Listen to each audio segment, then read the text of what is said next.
Hello students, welcome to Shubhra Ranjan IAS. My name is Shubhanshu Jaiswal and let's start our daily current affairs practice. Now, in question 1 today we have consider the following statements with respect to adopt a heritage 2.0 scheme.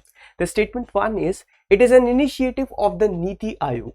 Well, this statement is incorrect because this particular scheme adopt a heritage 2.0 is under the it is the initiative of Ministry of Tourism. And it is actually a joint, it is a collaboration with ASI. So these two bodies are doing it. Fine.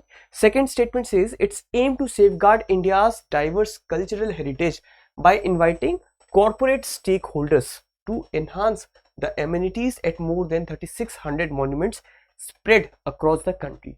Now this statement is correct. This is telling you what this scheme is all about. In this scheme the ASI and Ministry of Tourism, they are inviting corporate stakeholders to come forward and participate in the conservation and include enriching the amenities to conserve our monuments. Fine. So here only one statement is correct, that is second statement. Fine, correct answer.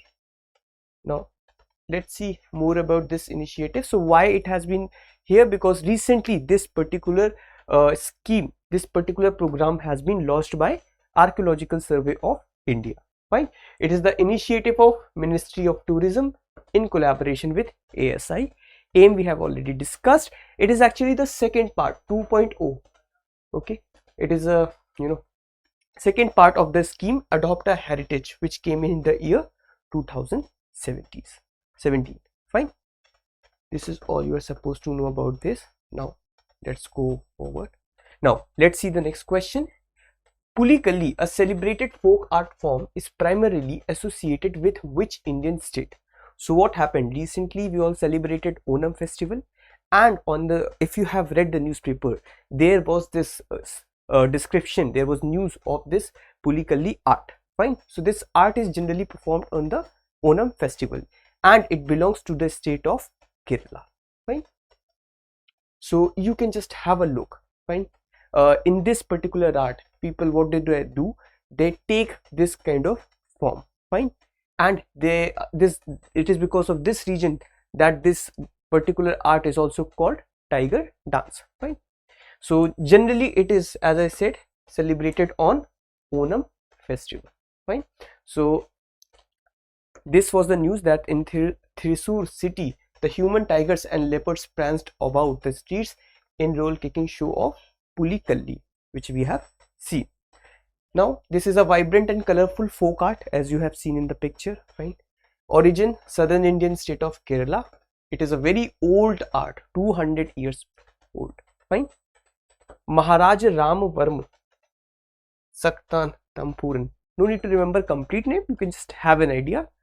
He was behind propagating this art form. Now let's go ahead. With reference to the digital infrastructure for school education, Diksha portal, consider the following statements. Number 1, it is an initiative of NCERT under the aegis of Ministry of Education. Well, yes, it is correct. So NCERT is implementing this program. It is the portal actually, and it is under the aegis of Ministry of Education. Now what it is doing? Second statement, it offers textbooks for students of different boards and languages and training modules for teachers on subjects that go beyond the curriculum. Now this statement is also correct. They are telling you what this portal is all about, what it is including. So it is including the digital textbooks, the various training modules. It's not just limited to students, it is here for teachers as well. Fine. Now it can be accessed free of cost by anyone. Now you can understand, since it is the initiative of government and it is related to education, so the basic idea is to spread the education as much as possible. So this statement is also correct. So here all of the above would be the right answer.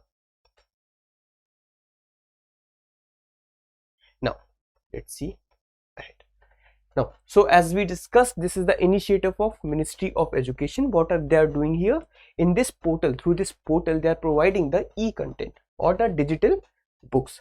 NCERT used by national and the state boards. Fine. They are also having the assistive technology, the special technology to with visual and hearing impairments to help the specially abled children as well.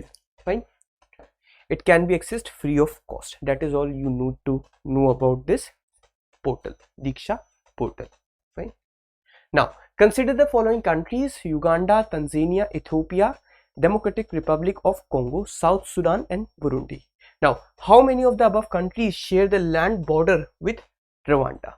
So if you have this slight idea, Rwanda is in the Central Africa, fine, and here Ethiopia, you must be knowing, it is at near the tip of Africa. So Ethiopia would not be the right answer. And then you have Sudan and South Sudan, they are also in the north of Africa. So these two options are eliminated and the correct answer would be only 4. Fine. No need to worry, we will see this through a map. Fine. Rwanda was in the news actually, and that is why we have put this question here. Now you can see, as I said, if this is Africa, it is near the Central Africa, fine, and it is having the borders with Uganda, Tanzania, Burundi and Democratic Republic of Congo, fine. And since you can see it is not having the access to any big water body, so it is called landlocked country.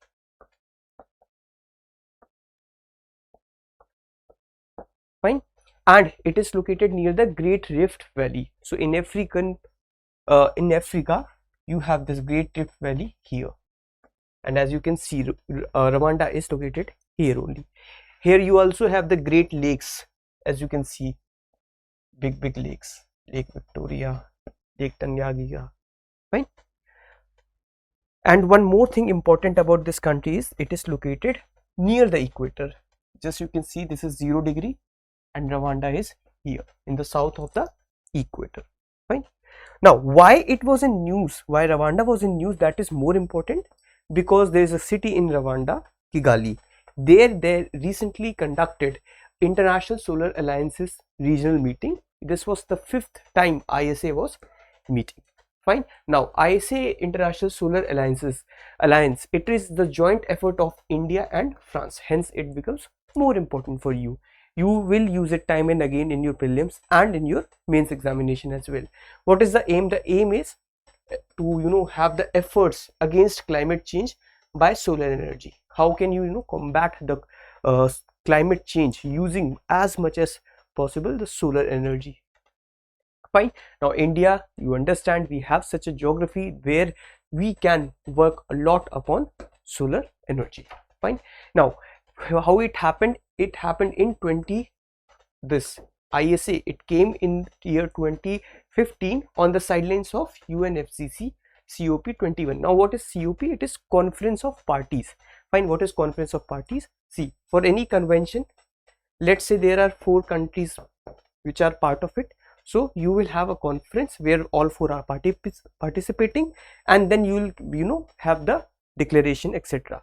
So in 21st Conference of Parties of UNFCCC is United Nations Framework Convention for Climate Change, fine.